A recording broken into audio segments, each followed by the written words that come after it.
Olá, pessoal, sejam todos bem-vindos. Estamos aqui em mais um dia de transmissão ao vivo. O objetivo hoje é um encontro muito interessante com a doutora Carla Fabiani. Ela vai falar sobre medicina do sono e como que o sono ajuda a gente a ter uma boa saúde. Porque a gente sabe que, recentemente, né, você sabe que o sono é a base de muitos dos processos fisiológicos e quando o sono não está bem, muitas coisas acabam não ficando bem também. Então, nós vamos chamar a doutora Carla. Vou mudar aqui a tela para a doutora Carla. Doutora Carla, seja bem-vinda. Aproveite aqui esse momento aqui em conjunto. Vamos ter uma experiência muito bacana. A Carla é super experiente no assunto. E eu convido todos os que estiverem assistindo aqui a transmissão a fazer algum comentário aqui no nosso chat, tá? Eu estou acompanhando aqui ao mesmo tempo o que a Carla dá aula. A gente vai conversar um pouquinho aqui nesse meio tempo. O chat está para vocês escreverem algumas dúvidas e eu transmito para a Carla depois as dúvidas e a gente vai conversando a respeito. Carla, então fica à vontade, seja bem-vinda. É um prazer aí estar aqui com você. Obrigada, Rafael, pelo convite. Eu agradeço a Jessi, você pelo convite, por essa oportunidade de falar sobre a minha grande paixão, que é o sono, né? A gente fala que diante de tantos achismos hoje na internet, a gente tenta lutar contra a maré e falar para o paciente, né, sobre medicina baseada em evidência. Então, essa oportunidade para a gente expor, né, esse assunto, não só para os estudantes, para os residentes, que a gente tem hábito de dar aula, mas também para o paciente que está em casa, que às vezes no tempo de consulta a gente não consegue falar tanta coisa, para que ele não seja um paciente, mas sim um agente da sua saúde, né? Então, espero, né, poder contribuir com vocês nessa noite gelada aqui de Curitiba. Vamos lá, né? Posso tocar aqui, Rafael? Manda ver, fica à vontade. Tá. Então, o objetivo nosso hoje é falar sobre o sono como um pilar essencial para a nossa saúde.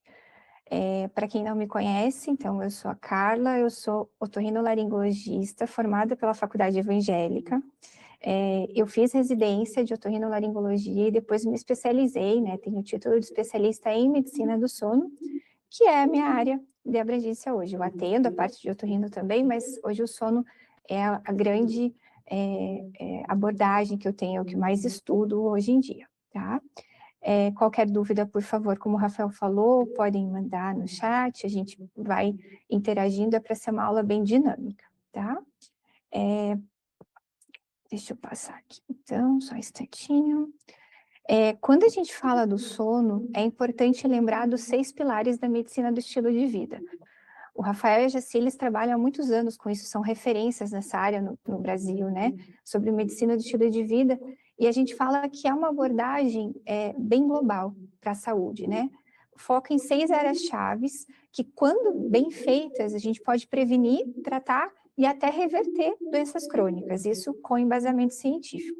Então, se baseia numa alimentação saudável, no gerenciamento de estresse, nas conexões sociais, tanto familiares quanto com amigos, na prática de atividade física de forma planejada, organizada, diária, e na suspensão de tóxicos, tabagismo, álcool, e o sono é um dos pilares, né? O sono restaurador.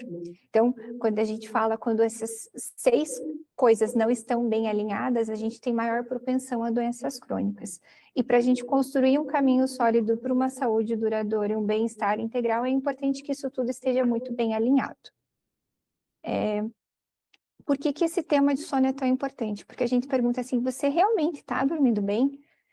A gente sabe que 73 milhões de brasileiros sofrem com insônia. E a maioria nem sabe que tem esse problema. Quando a gente fala de insônia, a insônia é a dificuldade persistente de pegar no sono, ou de manter o sono, ou os dois, ou um despertar precoce, com impacto no seu dia a dia. Seja um impacto social, de produção de trabalho, um impacto na parte do humor, com mais sintomas de irritabilidade, sintomas mais depressivos a longo prazo, sintomas de memória. Então, é importante abordar isso e não rotular, tratar a insônia como algo corriqueiro. Não, a gente precisa diagnosticar de forma correta e tratar da forma correta. E quando eu falo do tratamento, na minoria das vezes é com remédio, a maioria é com mudança de hábito mesmo. Quando a gente vai para pensando em dados da Organização Mundial da Saúde, sabe-se que até 70% da população mundial dorme ou dormirá mal. Então, é um dado importante e um problema realmente de saúde pública. Entendendo que dormir mal não é uma fraqueza, um defeito, e sim uma condição com causa identificável e uma solução, que pode ser baseada em várias vertentes, mas a gente precisa realmente identificar a causa e entender o que são os fatores perpetuantes com relação a isso. Quando a gente fala em dormir bem, a gente fala muito sobre privação de sono, que é um problema que abrange grande parte da população, a insônia, a apneia do sono, que são aquelas pausas respiratórias durante o sono, né? A pessoa ronca muitas vezes, e aí durante a passagem do fluxo de ar acaba acontecendo pausas. Isso traz repercussões que eu vou falar um pouquinho durante a aula, né? Questões de baixa oxigenação, fragmentação do sono. Além de outros distúrbios que a gente esquece também muitas vezes, né? Mas o médico do sono trata bruxismo, que é aquele apertamento, movimentação de perna normal, parassonia, que é o sonambulismo, o falar à noite. Então, é importante a gente entender, até porque algumas parassonias, que são essas desregulações do sono, de chutada, soco, podem ser marcadores precoces de 10 anos de uma doença demencial, por exemplo. Então, a gente pode ser um sinal de alerta para que se tome algumas atitudes, né, para ser tratada, investigada da forma correta. Quando a gente fala do custo invisível das noites mal dormidas, a privação de sono ela pode custar até cerca de 3% do PIB de um país.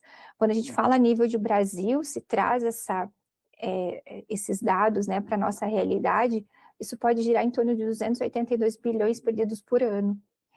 Sabe-se que, por um levantamento, né, da Academia Brasileira de Sono, mais de 800 mil vagas são afetadas pela privação de sono. Isso faz por queda de produtividade, afastamento, acidentes de trabalho. Então, é algo que a gente precisa realmente valorizar e entender como um problema de saúde pública e que precisa ser valorizado. E por que o sono ele pode ser nosso maior aliado, né? O que acontece durante o sono? Vamos falar, né, pouco tempo atrás, 10, 20 anos atrás, ninguém falava de sono, né? Você ia numa consulta médica, a não ser que você contasse para o seu médico isso, ninguém perguntava, você está dormindo bem? Né? Hoje é obrigação do seu médico perguntar como é que está seu sono, independente da área que ele atue, porque o sono interfere em várias partes do nosso metabolismo e da nossa saúde. O sono, a gente sempre fala que não é uma pausa, ele é um processo ativo, ele tem uma função. São funções vitais, regulação hormonal. Então, por exemplo, durante a noite a gente libera a melatonina no escuro, a melatonina faz com que a gente entre no sono profundo, a gente libera o hormônio de crescimento, que atua como um anti-envelhecimento para as crianças, para elas crescerem e se desenvolverem bem. Durante o finalzinho da noite, início da manhã, o nível de cortisol sobe durante o sono. E aí o cortisol é que mantém a gente para despertar, disposto, ficar vigil, ter atenção durante o dia. É durante o sono também que a gente faz a consolidação da nossa memória. Então, o que você aprendeu hoje, ele só vai se tornar um conhecimento duradouro durante o sono. Então, não adianta nada, muitas vezes, né, quando a gente estuda lá na faculdade, aquilo de querer passar a madrugada inteira estudando e ir para a prova direto, isso não funciona. Você pode até decorar, mas ali você não está aprendendo. Você precisa realmente do sono para consolidar essa memória. E um processo extremamente importante, que é algo relativamente novo na medicina, essa importância, mas que já tem estudos grandes, publicados em revistas grandes internacionais, é a questão da função do sono para a limpeza cerebral. Durante a noite, durante o sono não REM 3, que é um sono profundo, que a gente chama de ondas lentas, e também um pouquinho no sono REM, a gente faz a limpeza cerebral do sistema linfático. Esse sistema ele elimina proteínas que são tóxicas, que ficam lá no nosso cérebro, como se fosse um lixo para o nosso cérebro. E o acúmulo dessas substâncias aumenta o risco, né? A proteína beta-amiloide e tal, eles acabam aumentando o risco de Alzheimer. Então, a gente sabe que uma noite mal dormida de privação de sono já pode aumentar marcadores de neurodegeneração no plasma. Claro que isso é reversível, quanto mais paciente mais jovem, ele é reversível, mas para a gente ver como isso impacta, né, na nossa saúde a longo prazo e na nossa saúde cognitiva. E aqui, falando um pouquinho sobre os 3 pilares do sono, esse é um tema que um colega nosso, que é da parte de medicina de estilo de vida, que o Rafael já se também conhece, que é o Dr. Gleison, ele publicou um livro sobre o supersono. E eu achei bem interessante essa parte, e achei importante pôr para vocês, porque a gente precisa, para ter um sono adequado, a gente precisa da informação, que é o que a gente está tentando fazer isso aqui hoje, né? Entender o que o sono faz para o seu corpo, por que ele importa, né, de forma global, entender realmente a importância do sono. A gente tem que ter uma motivação, então, ressignificar o sono como um investimento estratégico, entendendo que ele não é uma perda de tempo produtivo, pelo contrário, se você dormir bem, você fica mais produtivo no dia seguinte. E a estratégia, né? Que aí ele cita no livro muito aplicar as ferramentas práticas e personalizadas para dormir melhor a partir da noite de hoje, né? Isso a gente sempre fala de forma personalizada, porque cada um tem sua característica. Nem todo mundo tem que dormir às 10 e acordar às 6, 5 da manhã. Nem todo mundo é matutino, tem pessoas que gostam de dormir um pouquinho mais tarde, acordar mais tarde. A gente só vai ter que entender qual que é o ritmo biológico de cada um, entendendo cada particularidade, obviamente. Criança precisa dormir mais do que adulto, né? Hoje em dia a gente vê muito adolescente privado de sono cronicamente, dormindo 7 horas, porque vai dormir tarde, tem que acordar cedo para ir para o colégio. Isso é uma privação crônica no adolescente, que é a época que ele mais precisa aprender, que ele ainda está em fase de crescimento.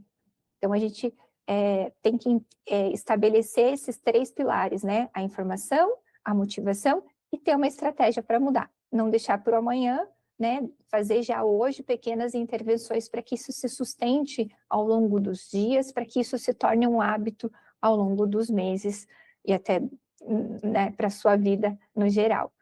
A gente fala muito que a estratégia, ela muitas vezes envolve a família inteira. Eu falo que lá no consultório, muitas vezes a gente faz intervenção numa pessoa e a gente reflete na família toda para melhorar, né, Rafa? Acho que vocês também, né? É muito interessante, né?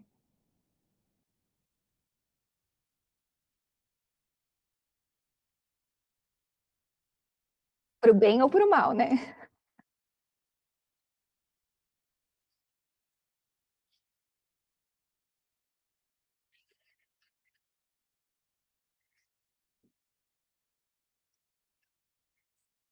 Isso mesmo. Então, a gente ter essas ferramentas práticas, que é o que eu vou tentar trazer para vocês, isso já pode ajudar de alguma forma, né? Um pouco mais generalizado, mas trazendo para a tua família ali, o que você pode fazer hoje para melhorar a qualidade do sono de todo mundo, porque isso vai acabar repercutindo em todos, né? Quando a gente fala de sono, muita gente pergunta assim, tá, mas quanto tempo é o ideal, né? Tem pessoas que falam assim, mas eu preciso de 9 horas de sono. Tem pessoas que precisam de 6, 7 horas, que são os dormidores curtos. Tem os dormidores longos que precisam de 8 horas e meia, 9 horas de sono. Mas não na média da população, 7 a 9 horas é a recomendação para adultos. Quando a gente fala da pessoa falar, mas eu estou acostumada a dormir 4 horas por noite e eu dou conta. Gente, não existe uma adaptação real a dormir menos, tá? Só que às vezes a pessoa já está tão dessensibilizada ao cansaço que ela nem percebe mais isso. E depois eu vou falar um pouquinho sobre tempo de sono, mas a gente já sabe que menos de 6 horas e mais de 9 horas de sono já está associada, né? Uma curva em U, que a gente chama maior risco metabólico e maior risco cardiovascular. Então, é importante respeitar essas horas de sono. E uma coisa bem importante que também o paciente fala, tá, mas eu tenho que dormir às 7 horas seguidas.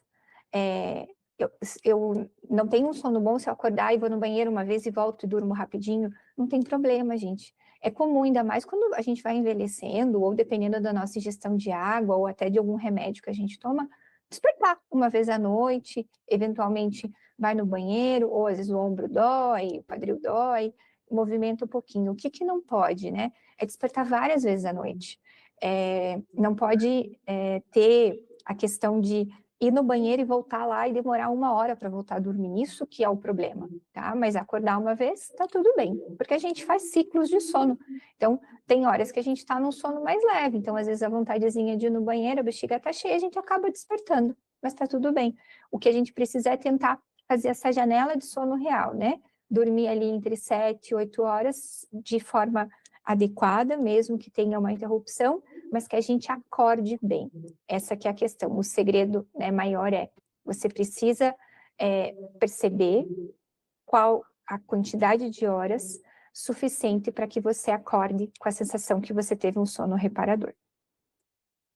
Sono fragmentado, que é aquele que você dorme, acorda, ele não é um sono reparador.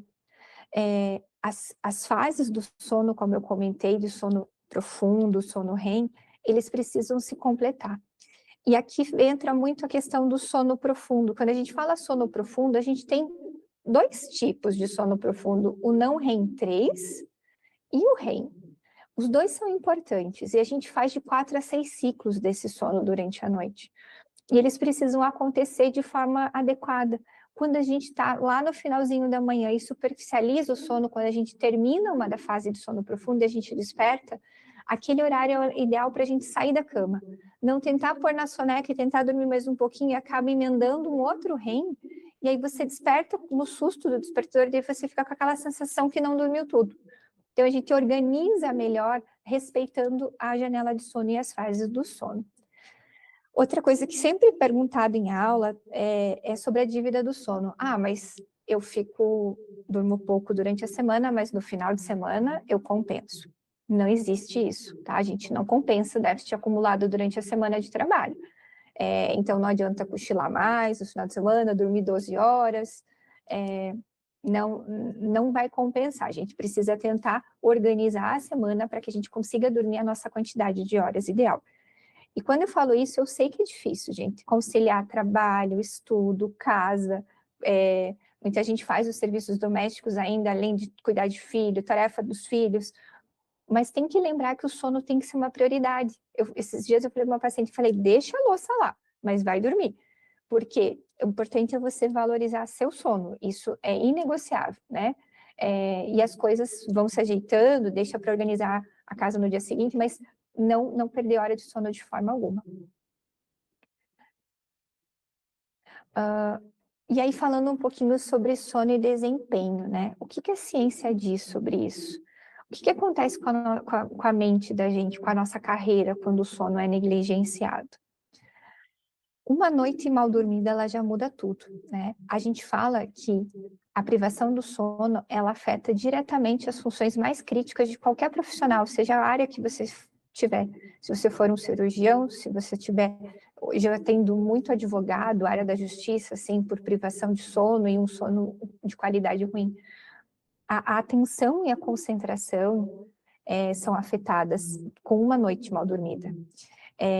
A dificuldade de manter o foco, ela é reduzida significativamente. A memória de trabalho, aquela dificuldade em reter informação, processar informação nova, conseguir fazer um cálculo rápido de cabeça, isso tudo é afetado por uma noite mal dormida. E a tomada de decisão. A gente sabe que privação de sono dá maior tendência a erros, a julgamentos impulsivos, você não consegue pensar direito, literalmente, né? A gente sabe que dormidores curtos, né, um estudo grande publicado com mais de 47 mil participantes mostrou que quem dorme pouco, né, ali 6 horas em média ou até menos, apresenta uma função cognitiva abaixo do recomendado, mesmo que essa pessoa não sinta sono durante o dia, mas ela tem um impacto na parte cognitiva. Então, por isso que é tão importante a gente valorizar a quantidade de horas e o sono de qualidade. E quando a gente fala muito sobre a exaustão profissional, né, o burnout, a gente vê muito hoje, infelizmente, na prática clínica, a gente vê assim, a pessoa, ela dorme menos, porque ela tem que trabalhar, aí ela começa a render menos no serviço, e dela fica mais estressada, dela dorme menos de novo, e isso faz com que ela renda menos, e isso vira esse ciclo vicioso, e o estresse só aumenta até que ela tem um colapso. A gente fala muito que a alta performance, ela não é sobre trabalhar mais horas, e sim sobre recuperação de qualidade. A ciência mostra que a exaustão, ela não sustenta desempenho, inclusive ela compromete.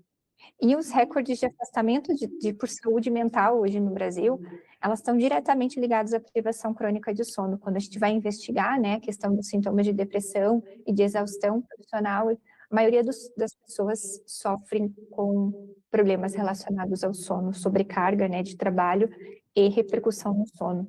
Seja o sono uma das causas ou uma das consequências dessa exaustão. Tá aqui tudo bem, Rafael? Alguma dúvida, alguma coisa? Tranquilo, cara, tá tudo bem. É isso que você comentou, né, desse ciclo vicioso. Isso é tão real, né? E eu lembro das histórias da faculdade de medicina, que você vai lembrar também. Quantos professores, né, há décadas atrás, falavam para nós, que tínhamos muitos artigos e estudos e livros, enfim, para estudar, e a gente falava, professor, mas nós não vamos ter tempo para estudar. Mas vocês fazem o quê da meia-noite às 6 da manhã? Você não lembra Uhum. disso? Essa é uma frase clássica, né? Todos os médicos aí mais antigos devem ter ouvido essa frase. E para mostrar como que esse conhecimento não existia na época e como isso impacta em uma atividade tão, né, tão que precisa uma atenção tão plena assim quanto a medicina. E felizmente hoje você está trazendo essas informações, né? E já se sabe muito sobre isso. A gente fala que não, é inegociável, né? A gente precisa realmente valorizar isso. Eu atendo alguns acadêmicos, né? Eu falo para eles, ó, é melhor você estudar ali, acordar no sábado, estudar a manhã toda, fazer teu exercício físico, isso vai render muito mais o teu dia do que você ficar tentando colocar coisa para dentro da mente sem ter nenhuma qualidade de vida, né? Porque a gente Exatamente. sabe que realmente não funciona. E essa coisa que a gente aprendia lá 20 anos atrás, mas é quase isso já, né? Hum, É, a gente vê que não é tanto tempo, né? E que bom que as coisas mudaram, né? E claro, é um trabalho de formiguinha ainda, mas a gente tem que fazer é, essa melhora da qualidade de vida de todos. Quando a gente fala do sono como regulador do envelhecimento, isso é muito importante também. Como eu falei do hormônio do crescimento, né? Durante o sono profundo, a gente libera o GH. Ele é essencial para a reparação celular e muscular.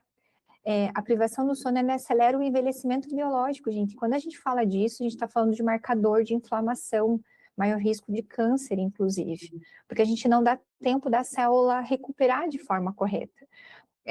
A gente fala que, quando fala ali, né, do medicina do estilo de vida, o sono de qualidade é um dos 6 pilares para prevenir doença crônica não transmissível. Isso não é um achismo, isso são estudos grandes, publicados em revistas renomadas, com muito valor científico, né? Então, é extremamente importante a gente falar disso sempre. Quando a gente fala de idade cerebral, a privação total de sono aumenta em até 2 anos a idade cerebral, ou seja, a gente envelhece de dormir mal. E isso a gente vê, inclusive, questão de aceleração do Alzheimer, por exemplo, por conta da deposição das placas amiloides e por alteração da reatividade microglial, que é um dos marcadores centrais da doença, né? Quando a gente está falando de sono inadequado, a gente vê declínio cognitivo, não só falando de Alzheimer em si, mas em problemas cognitivos, né, que acontecem no envelhecimento, e a gente acelera esse processo. Então, muito se falava antes, né, sobre os benzodiazepínicos, como o clonazepam, que era um remédio muito utilizado, né, para sono, e falava-se, não, ele dá demência. E hoje a gente fala, realmente, medicações hipnóticas, né, tem os benzodiazepínicos aumentam o risco de demência, mas não dormir também aumenta.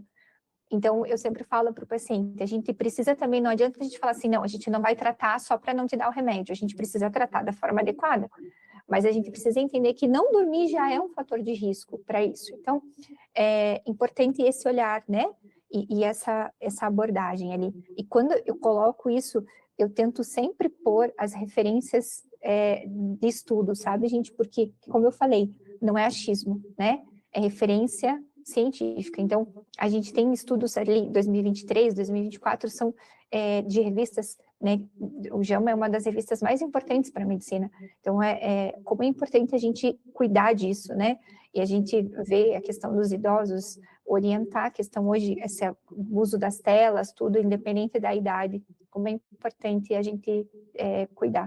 E falando ali, né, da questão do envelhecimento, nos adultos jovens acontece isso da privação total de sono, né, de envelhecer, mas a gente sabe que uma noite de recuperação já ajuda como efeito reversível, né? Então não é...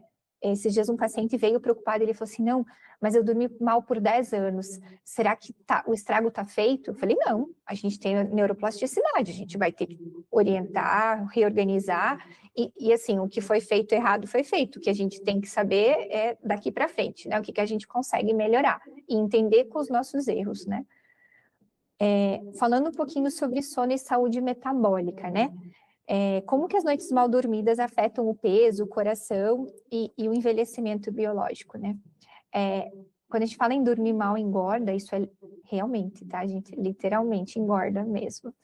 Porque durante o sono N3, que é o sono profundo, a gente libera hormônios que controlam a nossa saciedade, nosso apetite. E a gente sabe que a grelina, que é isso que dá fome, aumenta, a gente tem vontade de comer mais quando a gente dorme pior, e a leptina, que é o hormônio da saciedade, ele cai. Então a gente sente menos aquela sensação de estar satisfeito com a alimentação. E aí já tem estudos mostrando que quando a gente dorme mal, a gente ainda tem uma tendência maior a comer açúcar, a gente tem maior tendência a consumir carboidrato, ou seja, a gente dorme mal e ainda come mal no dia seguinte. E a gente, né, como eu falei antes ali, o sono curto, menos de 6 horas, ele aumenta em 27% o risco de síndrome metabólica. E o sono longo, que isso é um dado relativamente diferente do que a gente sempre imaginava, né? Dormir mais que 9 horas também aumenta em 23%. Então, essa janela de sono que a gente comentou ali, de 7 até 9 horas de sono, realmente importa. Outra coisa que a gente fala é da irregularidade do sono. Dormir em horários alterados, cada dia dorme de um jeito, um dia dorme às 10, outro dia dorme às 3, depois volta e dorme às 8. Isso tudo gera uma maior tendência à obesidade, à hipertensão e inclusive à depressão, né? Que é uma doença também que a gente não pode esquecer, né? Que está relacionada bidirecionalmente, né? A depressão, ela piora o sono e o sono piora a depressão. E aqui falando um pouquinho da área cardiológica, o Rafa também pode complementar, por favor. A gente sabe que no sono a gente tem a função de acalmar nosso coração também. Ele precisa trabalhar, mas de forma calma, não é para subir a pressão enquanto a gente está dormindo. E muitas vezes a gente vê isso, o paciente tem pressão normal durante o dia, à noite a pressão sobe, ou ela deixa de descer, que a gente fala que é a tendência normal. A apneia do sono, que são aquelas pausas respiratórias, ela aumenta em média duas vezes mais o risco da fibrilação atrial. E se a gente falar em apneia do sono grave, isso pode chegar até 4 vezes mais. Para vocês terem uma ideia, os cardiologistas às vezes encaminham para tratar a apneia do sono antes de fazer uma ablação, por exemplo, porque a chance de uma recaída, uma recidiva, enfim, da arritmia é maior se o paciente tem apneia. Então, se a gente trata a apneia, a chance daquele procedimento da ablação ser bem sucedida é muito maior. Outra questão que eu falei, né, da hipertensão, da alteração, hoje já se sabe que altera níveis de os microdespertares, né, alteram níveis de insulina, então aumenta o risco de diabetes, de resistência à insulina. Tem estudos mostrando alteração com LDL, né, e a gente sabe sobre as complicações cardiovasculares, maior risco de AVC isquêmico, por exemplo, de inflamação crônica como um todo, né, Rafa? A questão da fibrilação atrial, o impacto é enorme mesmo, né? A gente percebe pessoas com distúrbio do sono e isso acaba favorecendo o aumento da carga de fibrilação atrial, né? Até para as pessoas que estão ouvindo, a fibrilação atrial é uma arritmia cardíaca, uma das mais comuns que existem, e principalmente uma causa frequente para AVC. E o tempo que você passa em arritmia, quanto mais tempo em arritmia, mais tempo de risco de AVC que a gente tem. E o sono, esse papel do sono, a apneia do sono, impacta diretamente nisso. Em relação à hipertensão, por exemplo, né? Não tem como tratar uma hipertensão, investigar, né, quem tem pressão alta sem fazer uma avaliação do sono. Porque a apneia do sono, né, Calho, eu acho que você pode comentar. Não é tão simples o diagnóstico, né? Porque às vezes as pessoas acham que, não, mas eu não ronco, ou o cônjuge fala, não, mas ele não ronca, ou ronca um pouquinho. Só que mesmo sem ter esses sinais, a gente pode ter uma apneia do sono grave, né? Então precisa realmente estar atento a isso, né? Investigar se a gente está diante de uma pessoa com arritmia, com obesidade, com pressão alta. Gente, pensa no sono, né? Vai dar uma olhadinha, vai no especialista do sono, dá uma investigada, porque tem chance de encontrar alguma coisa aí. Exatamente, muita gente às vezes dorme sozinho e nem sabe que tem, né? Às vezes também o companheiro de quarto não liga, acha que é normal roncar e não é. E o ronco, assim, ele é a pontinha do iceberg, mas a gente tem pacientes que muitas vezes têm apneia do sono e tem um ronco discreto, outra tipo de apneia do sono, a apneia central. Às vezes a pessoa não faz ronco, mas ela tem uma desregulação grande do sono, tem pausas ali respiratórias que causam quedas de oxigenação e podem, inclusive, ser um marcador para uma doença cardiovascular mais grave.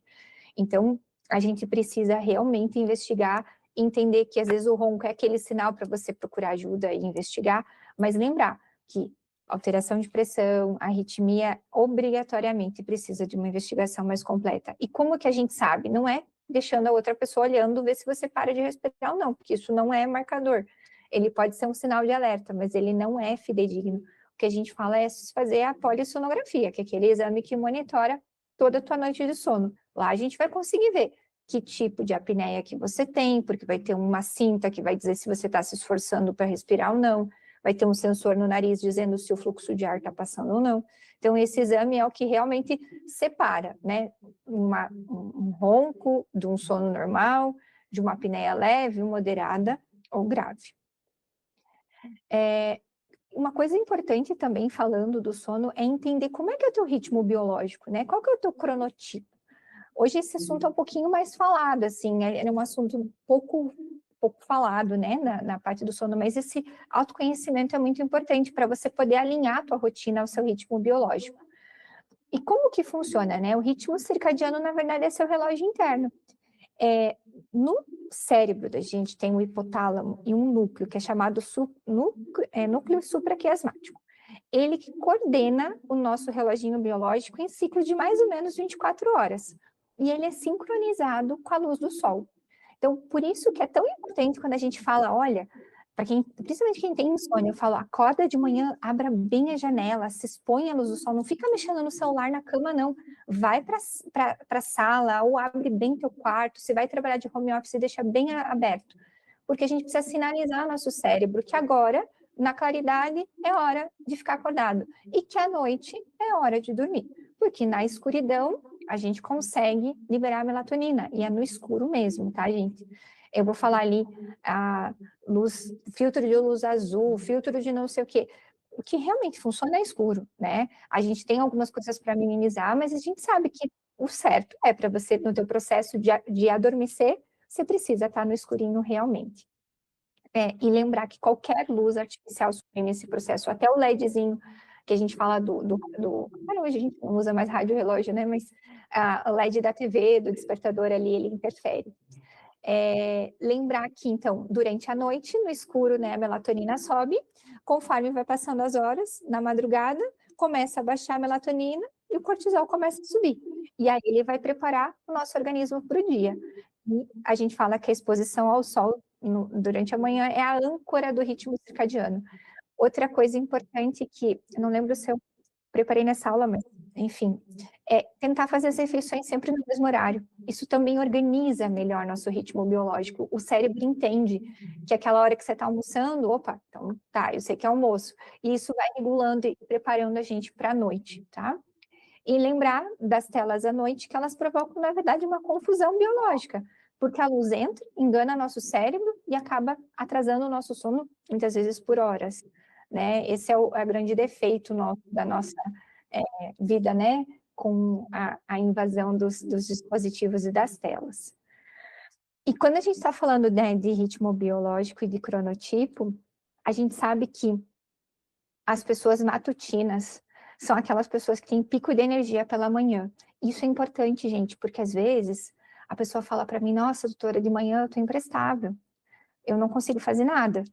Eu acordo às 6 horas da manhã, não consigo treinar, não consigo pensar, e daí à tarde e à noite eu começo a ficar bem.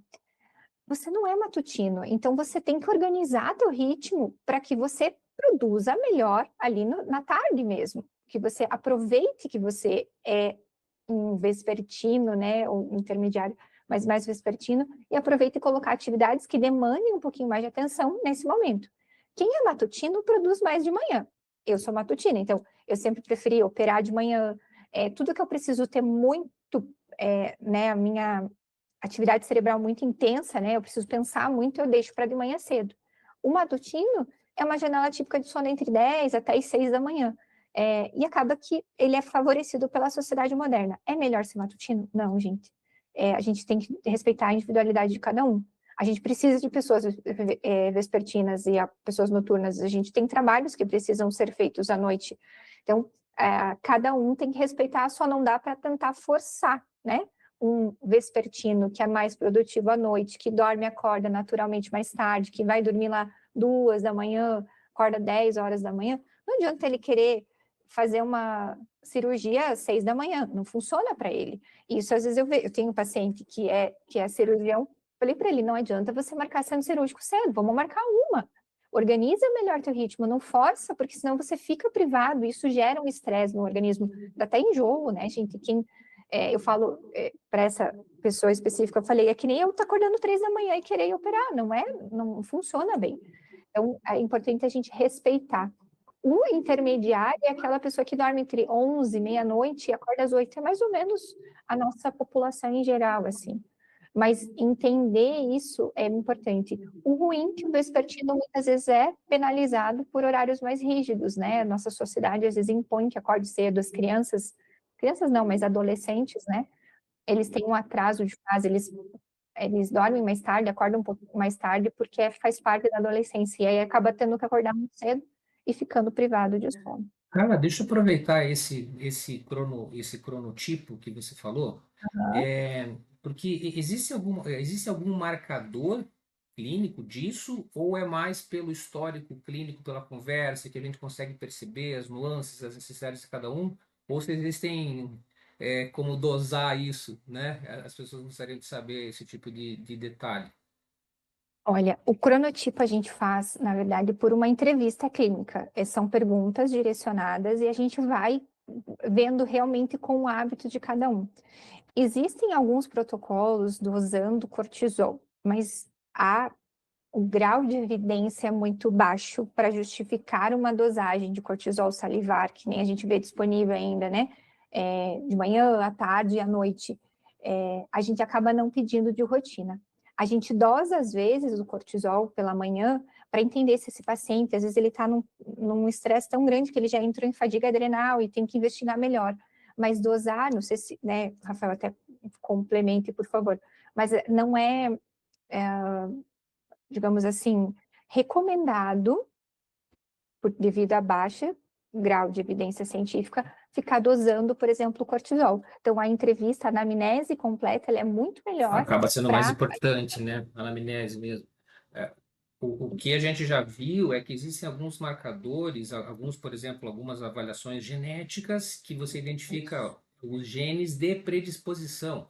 Mas aí a gente lembra que a predisposição não quer dizer que a pessoa, né, vai exatamente expressar aquela característica do cronotipo, mas que poderia talvez favorecer ser mais matutino, favorecer ser mais vespertino, que talvez fosse uma ferramenta, né, dentro do contexto clínico, seria algo complementar para investigar. Isso, pensando na genética, seria super interessante, né? Pensando assim, para você não ir, digamos, lutar contra a sua própria natureza, né? Às vezes a Isso, pessoa aham. lá tá lá, numa questão que não consegue melhorar o marcador inflamatório, não está conseguindo emagrecer, está com dificuldade, está tratando como uma insônia, mas na verdade ela talvez não tenha uma insônia. Ela seja uma pessoa, por exemplo, vespertina ou noturna, então ela já dorme mais tarde, não é porque ela tem uma insônia de início, é porque ela é vespertina. E aí, esses marcadores, né, genéticos, eles podem realmente nos ajudar a entender um pouquinho melhor. A genética, ela está num boom agora, né? A gente fala assim, eu vejo muito para a questão de medicamento também. Às vezes o paciente, ele tem todo um quadro clínico para um tipo de medicação, ele não responde aquilo, porque o metabolismo dele não metaboliza, né, aquele tipo de droga, aquela medicação. Então, a genética nos ajuda muito a não ficar naquele acerto e erro, né? É uma ferramenta muito boa.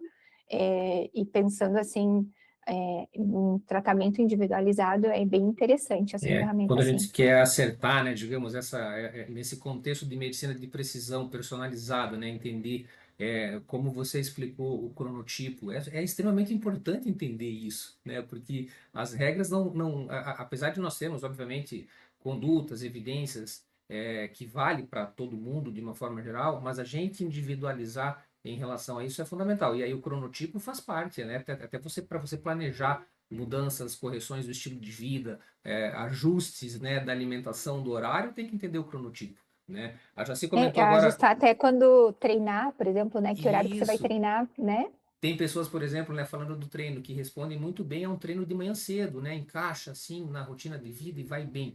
Por outro lado, essas mesmas pessoas, se treinar à noite, pode atrapalhar o sono, inclusive, né? Se fizer um treino muito mais pesadinho ali no final do dia, às vezes acaba tendo um sono fragmentado, irregular, então essa característica é importante. A Jaci comentou no chat agora que, né, concordando com a avaliação genética, né, em relação a isso, farmacogenética ajuda muito.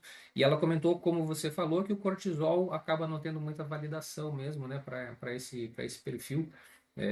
Acaba não ajudando muito e é mais realmente essa percepção clínica, assim, com alguns dados que vão chegar nessa conclusão. A gente tem alguns questionários que a gente pode fazer como se fosse um teste rápido. Tem até disponível, depois eu posso colocar para vocês ali no chat, eu Aham. só tenho que procurar direitinho. Você vai respondendo algumas perguntas e ele te diz, né, se você é matutino, intermediário, vespertino ou até noturno. E isso já dá uma boa. O grau de confiabilidade é maior do que, por exemplo, a dosagem de um hormônio, por exemplo, laboratorial, né? Então, e respeitar isso, eu acho que faz todo sentido para o que a gente quer, que é essa medicina personalizada, né? Quando a gente fala do cronotipo vespertino, é o que mais sofre, na verdade, porque a gente fala que a gente está no mundo matutino. E aí acaba que os vespertinos sofrem, muitas vezes, por privação crônica de sono, por desalinhamento entre o seu próprio relógio biológico e os horários impostos, né? Então, a gente sabe que os vespertinos, eles acabam tendo maior risco de depressão, de diabetes tipo 2 e de mortalidade prematura. E todas as condições estudadas até hoje que considera-se o cronotipo acabam vendo que os vespertinos sofrem mais. E aí, quando se traz para uma avaliação grosseira, que eu já vi isso na internet por coach de sono, enfim, falando que, então, ser matutino é melhor. Na verdade, não. Pelo contrário, você não tem que forçar ser matutino, isso vai trazer muito mais prejuízo para você. Então, na hora que você entende que você é vespertino e respeita isso, e claro, gente, eu não estou falando de inverter sono, né? Vespertino, a gente está falando ali de dormir 1 da manhã e acordar ali por volta de 9 horas no máximo. Não é para dormir às 6 da manhã e acordar, né? Não é para À fazer tarde. inverter o sono Não vigília é para completo, assim. trocar, mas a gente precisa organizar e respeitar um pouquinho mais. Então, isso, entendendo melhor, isso vai fazer toda a melhora do alinhar, né, a rotina ao ritmo biológico, e aí tentar não alinhar o seu calendário social, e sim você conseguir adaptar o teu calendário ao teu tipo de biologia, né? E a gente vai falar um pouquinho dos ladrões de sono. Tô com medo de passar aqui, Rafa. Vou Não, tentar fica, acelerar um fica pouquinho. tranquilo, o pessoal está curtindo. Não temos Tá, horário para vamos isso, não. lá. Os ladrões do sono, né? Esse aqui também é um termo que o Gleison usa, achei interessante colocar. O que está sabotando a tua noite, né? O que a gente pode fazer a respeito disso? As telas, gente. Eu falo que é o ladrão mais aceito da modernidade, infelizmente. Eu tenho os meus pacientes que eu cuido há anos já, mesmo pacientes que já estão em remissão completa da insônia, eu vejo que o primeiro hábito que eu tento tirar, que é o mais difícil, é a tela. E o primeiro hábito que volta quando ele dá a recaída é a tela, Vício, né? antes de Não é um deitar. vício enorme. É um vício, independente da idade, né? A gente está falando de criança viciada em tela, então é bem preocupante. Como eu falei, a luz azul, ela suprime a melatonina. Então, os celulares, os computadores, eles enganam o nosso cérebro que ainda é dia e acabam atrasando o início do sono. E, gente, aqui eu não pus, mas é um trabalho recente que eu estava lendo. O que a gente consome na tela, seja de assistindo um filme de terror, por exemplo, suspense, lendo uma notícia antes de dormir, isso impacta na qualidade do nosso sonho, inclusive. Então, assim, a gente tem interferência no que a gente consome nas 3 horas antes de dormir, nas telas, interfere na qualidade do sono, deixa o nosso sono mais agitado, mais entrecortado, mais fragmentado, o nível de cortisol sobe. Então, é muito importante a gente entender que à noite, realmente, né, aquelas 3 horinhas antes de dormir é um momento que a gente precisa realmente desacelerar. A dopamina, né, as redes sociais, elas ativam o sistema da dopamina, que é o sistema de recompensa. E isso, gente, os algoritmos, eles já entenderam, então eles mantêm o nosso sistema ativo, eles vão nos dar informações que a gente gosta, propagandas que a gente gosta, assunto que é legal, e isso mantém a gente interagindo, e ok, faz parte da plataforma, o que a gente precisa fazer é frear esse tipo de coisa naquele momento, pelo menos, né, os vídeos curtos, enfim, a gente tem que cuidar porque a pessoa muitas vezes não está nem focada ali, ela simplesmente está consumindo. Então, o que, que a gente recomenda hoje como padrão ouro, assim, de higiene do sono, de controle ambiental, inclusive? Evitar a tela 1 hora antes de dormir. Como que a gente pode fazer? Isso eu vou retomar de volta, né, ao longo, né, agora nessa terceira parte da aula. Substituir por leitura física, uma conversa tranquila, às vezes quem tem criança, gente, jogar um dominó, sabe? Uma coisa ali antes de dormir, não precisa deixar assistindo um desenho agitado. Faz um joguinho, alguma coisa, e não só com criança, adulto mesmo. Tem um tempinho para conversar. Hoje em dia a gente vai para a cama, muitas vezes o marido está no celular, a mulher está no outro, consumindo ali informação, cada um vira para o lado e dorme, não tem mais interação nenhuma, né? Então, a gente precisa realmente se preparar para dormir, essa que é a verdade. A questão do estresse, da ansiedade, o ciclo da insônia, né? A gente sabe que o estresse e a ansiedade são outros ladrões do nosso sono. Então, o cortisol elevado, né? Ele acaba mantendo o nosso cérebro em modo de sobrevivência, esse estado de hiperalerta que a gente fala muito. E o estado de hiperalerta, gente, ele é incompatível com o sono N3. Quando eu estou laudando lá a polissonografia, às vezes eu vejo o paciente está tentando dormir e o cérebro dele fica superficializando o tempo todo, porque ele está extremamente agitado, né? A gente fala que a insônia e a ansiedade, elas se retroalimentam. Então, a preocupação com o ato de dormir impede o sono. E o cansaço acaba amplificando a ansiedade no dia seguinte. E aí você fica mais ansioso e a noite seguinte vai ser ainda pior. Então, a gente sabe que a insônia está associada a transtorno de ansiedade, a depressão, a queda de desempenho cognitivo, como eu falei. Quando a gente fala, e a Jaci, né, que cuida de mim bastante, ela sempre falava das técnicas de respiração. E eu falava, eu não consigo fazer isso. Eu lembro muito bem no começo das nossas abordagens.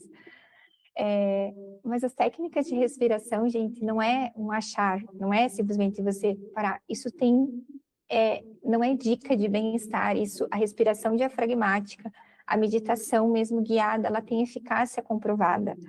Então, é muito importante você realmente usar essas ferramentas de respiração para desacelerar a tua mente. São ferramentas clínicas que ajudam, né? Tem pessoas que não sabem como fazer meditação, e isso tem livros de fácil acesso para aprender.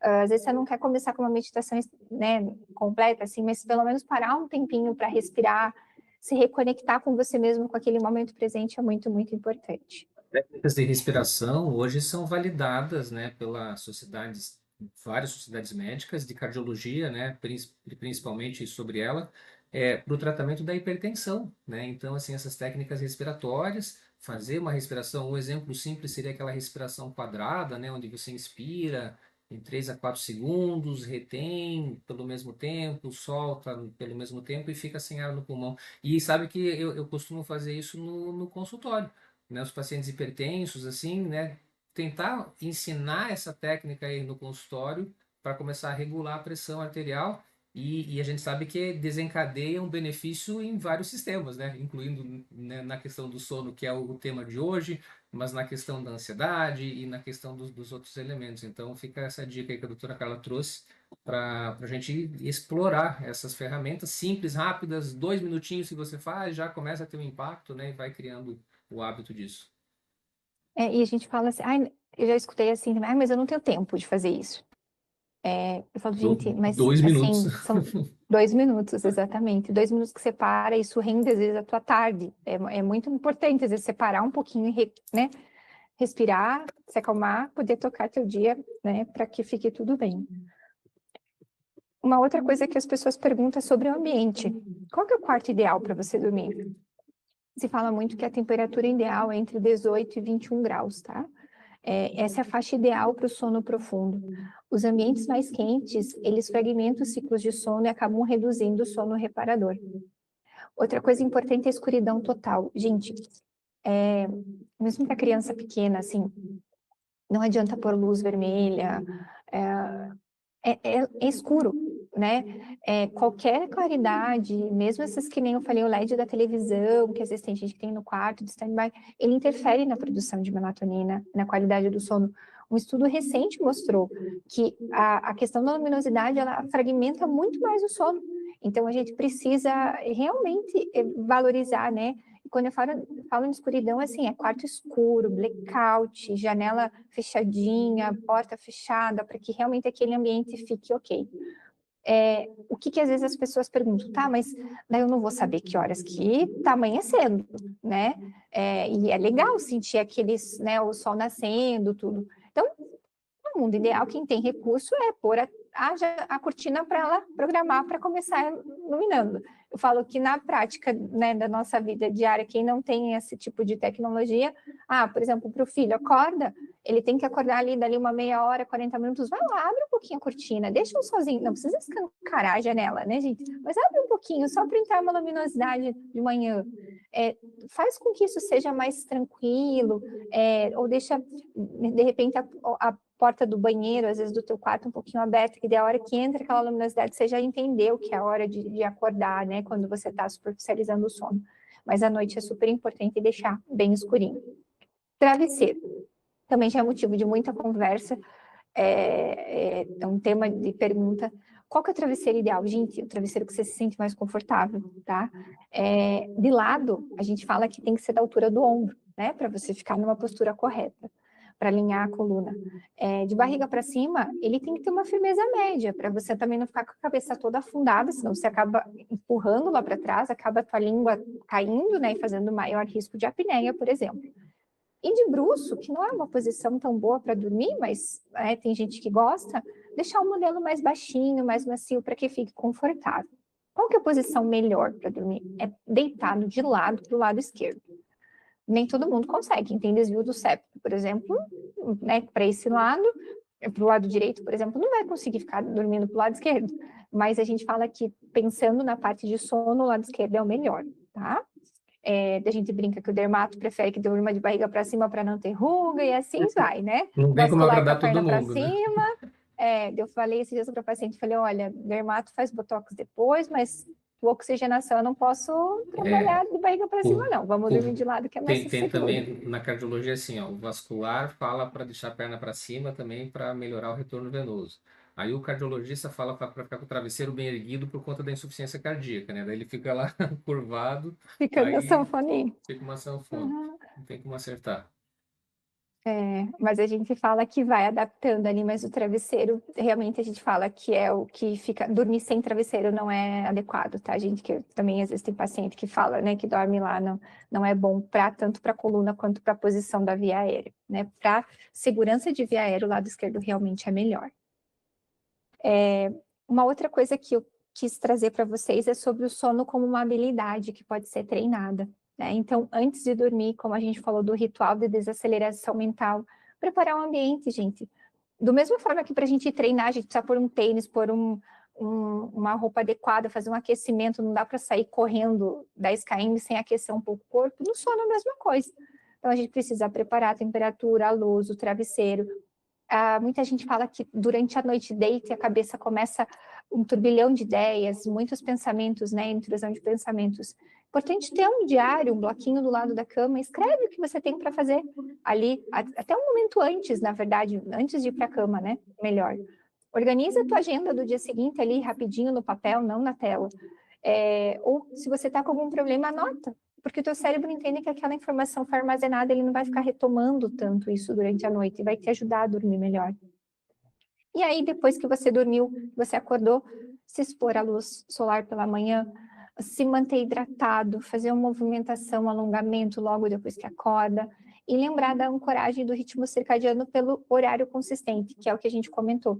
Se expor à luz, comer em horários regulares, né? Fazer uma rotina, gente. A gente fala que sono, se eu for para elencar uma palavra, é rotina. Ele é o fundamental, assim, e é muito, muito importante.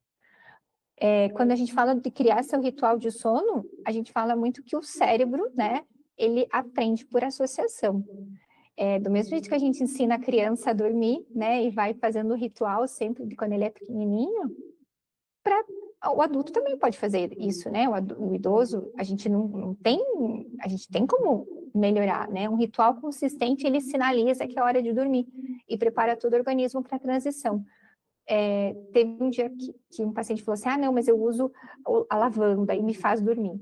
Falei, na verdade, não é que a lavanda te faz dormir, é que o fato de você parar, passar o creminho de lavanda, deixar o cheirinho da lavanda lá, o teu cérebro fala, opa, ele desacelerou, ele parou, ele não tá mexendo mais no celular, tá um cheiro gostoso, o quarto tá fechadinho, tá escuro. Então, é isso que sinaliza, sabe? A leitura física, como eu comentei, livro em papel, não tela, isso desacelera o ritmo mental e ajuda a não suprimir a melatonina. Uma pergunta também frequente é sobre o Kindle. Gente, não tem estudo grande sobre Kindle para leitura, mas a gente fala assim, poxa, você já está em tela o dia inteiro, pega um papel, coloca uma luzinha indireta amarela ali, vamos tentar sair um pouquinho da tela para o cérebro não entender que aquilo é mais uma tela, sabe? Mas claro, menos pior o Kindle do que um celular, né, do que um computador. Então, eu falo, a gente vai negociando ali, mas o ideal realmente é livro de papel. Música suave. Os sons calmos, eles reduzem a frequência cardíaca, preparam o sistema nervoso para o repouso. A gente fala sobre questão dos ruídos, né? Que as pessoas perguntam, ruído branco, ruído marrom. Assim, o ruído, independente de qual ele seja, ele pode ajudar, sim, você a desacelerar. Mas entenda que é o fato de você se permitir parar naquele momento e colocar o barulho. Muitas vezes, quem mora numa rápida, por exemplo, tem muito barulho externo, isso acaba abafando um pouquinho. Mas não adianta deixar muito alto. Tive um paciente recente que eu comentei com ele, ele estava com uma perda auditiva, usando um som super alto durante o quarto, que a esposa, que estava dormindo até no outro quarto, que se incomodava, ela escutava com a porta fechada. Gente, daqui a pouco vai fazer um trauma acústico ali, não faz sentido. Então, a gente tem que deixar o correto é silêncio, né? Mas, claro, a gente vai se adaptando. Agora, não dormir escutando podcast, isso tá errado. Isso, o teu cérebro não sabe se aquilo ali é importante ou não naquele momento. Então, o ideal é que ocorra o silêncio mesmo. A meditação e respiração, como a gente já falou, né? Da eficácia comprovada, não é a gente falando, é estudo científico renomado falando. Isso tem evidência clínica, tem impacto em várias vertentes da nossa saúde. E como eu falei, o fator mais poderoso é a consistência de horário, mesmo em final de semana. Isso é o que mais impacta a qualidade do sono a longo prazo. Quando o paciente fala para a gente, do ruído branco, fala, olha, ok, pode usar, baixinho, mas o que vai mais ter impacto é você dormir e levantar no mesmo horário. É você não usar tela durante a noite, sabe? Então, a gente precisa coordenar isso melhor e valorizar realmente o que tem evidência científica. Quando a gente fala da tecnologia, isso é um assunto que a gente tem que falar hoje, né? Os relógios, né? Os relógios, os anéis, eles estão monitorando o sono e isso é uma coisa que o paciente traz. Hoje mesmo fiz uma consulta online, a paciente me mandou assim ela printou todas as telas do sono dela dos últimos 30 dias, as notas e o tempo de sono. O que eu sempre falo? Gente, aquilo, eles servem para a gente identificar um padrão problemático. O que ele vai me dizer? Quantas horas você está se permitindo dormir? Se você está tendo muito despertar de movimentação à noite, de ir no banheiro voltar. Se você está ficando muito tempo na cama. Esses dias um paciente falou para mim que ele tinha insônia, eu fui ver, ele está ficando 13 horas na cama Então eu vou precisar restringir tempo em cama, porque na verdade ele fica lá, o cérebro dele já nem sabe quando que ele está comendo na cama, dormindo na cama. Então isso ajuda a gente a nortear e a estabelecer uma rotina.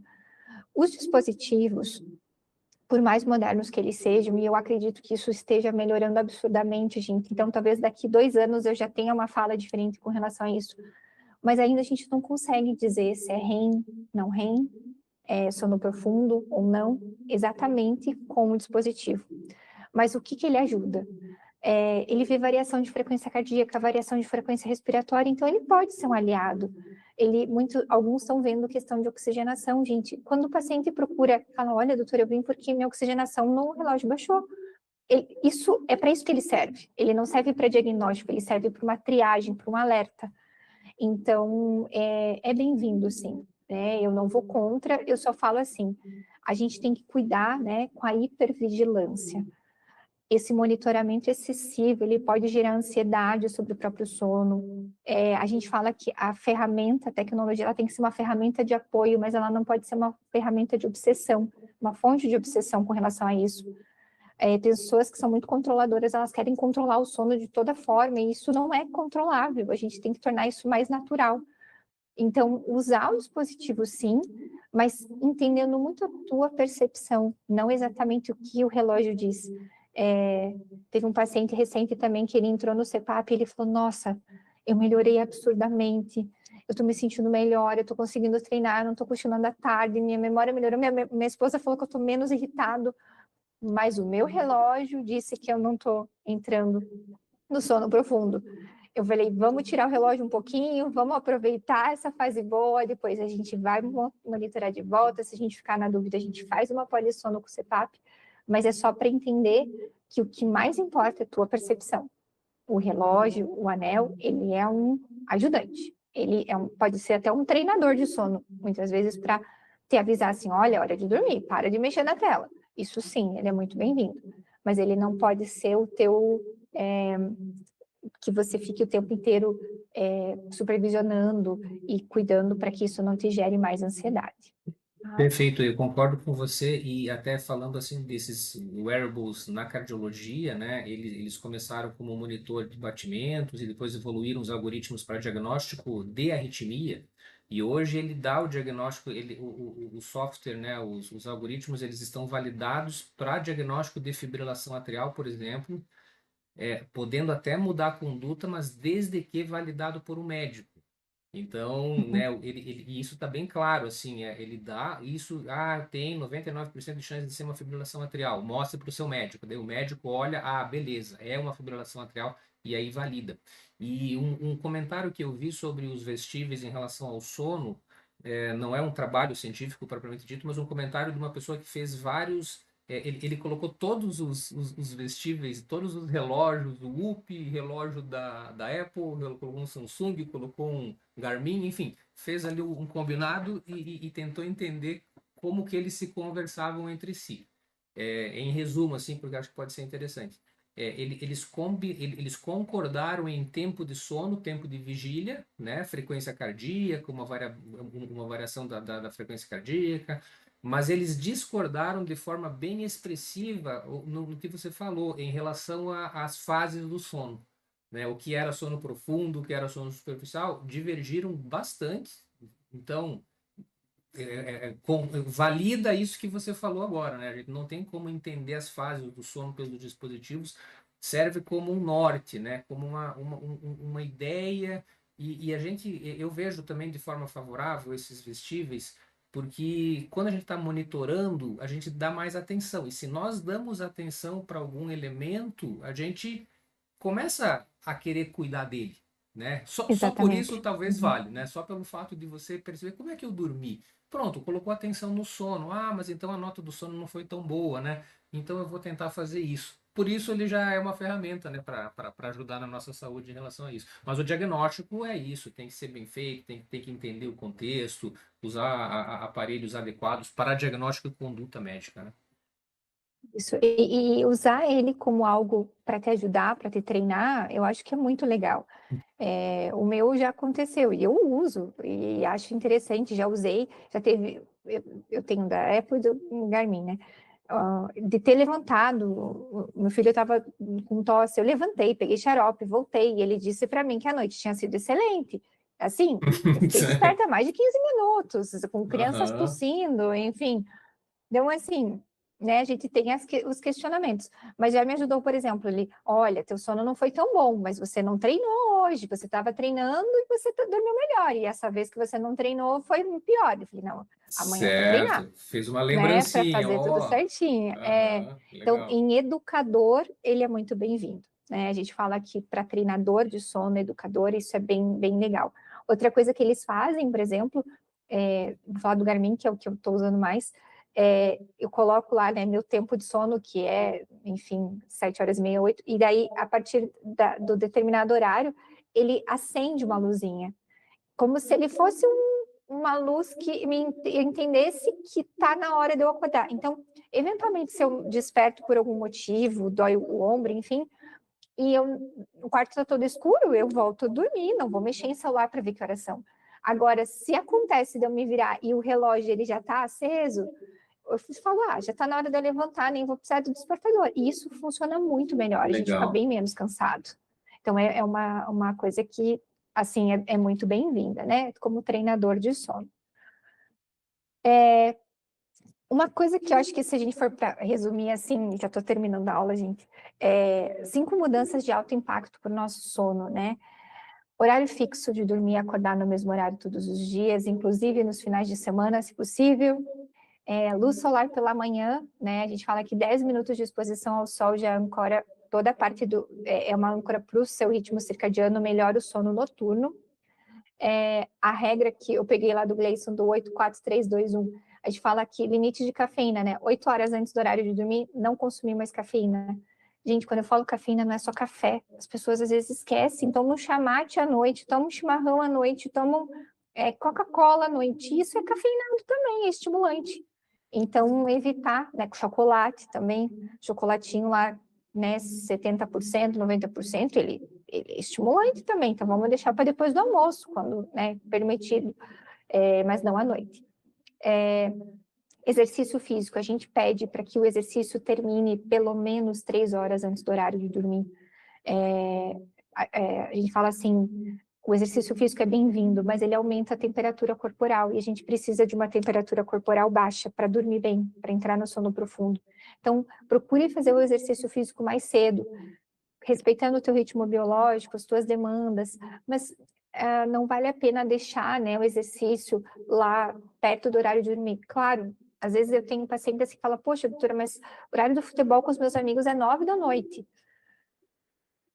É toda a parte social, de convívio, sabe? Eu falei, olha, quando der, convence todo mundo para adiantar para as 8. Então, vamos tentar puxar esse relógio. A gente tem que ter bom senso, obviamente. Mas, assim, ir treinar todo dia na academia com música alta, com barulho à noitão, não faz sentido, né? A gente precisa sempre pensar ali no bom senso e respeitando a temperatura corporal do seu corpo, para que você durma melhor. E não é dormir por exaustão, é dormir de forma de qualidade, né? Então, a gente sabe que isso tem diferença. Alimentação, também, a alimentação, evitar 3 a 4 horas antes do horário de dormir, para que a questão de refluxo, inclusive, questão de digestão é super importante. Trabalho, parar 2 horas antes do horário de dormir, gente. Às vezes tem gente que vai e leva tela no computador até e quer que o cérebro entenda que é hora de desligar. Ele ficou lá 16 horas, não, 16 não, desculpa, mais de 12 horas trabalhando no computador, e aí, de repente, fecha a tela e quer que durma.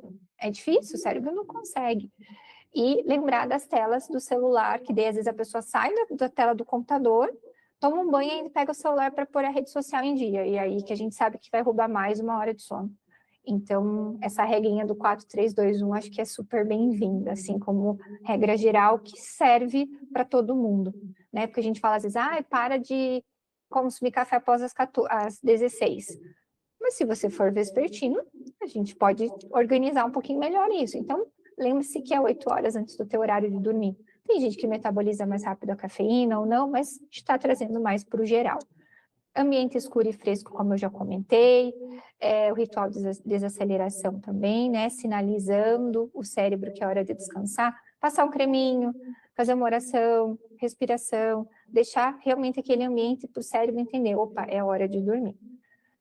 E aqui, né, como mensagem já finalizando, uma questão que eu falo, o sono é investimento, ele não é perda de tempo, né? Cada hora de sono de qualidade é uma hora investida em clareza mental, em saúde metabólica, em longevidade, desempenho. O sono, ele não compete com a tua produtividade, ele torna, na verdade, ela possível, né? Isso é muito importante.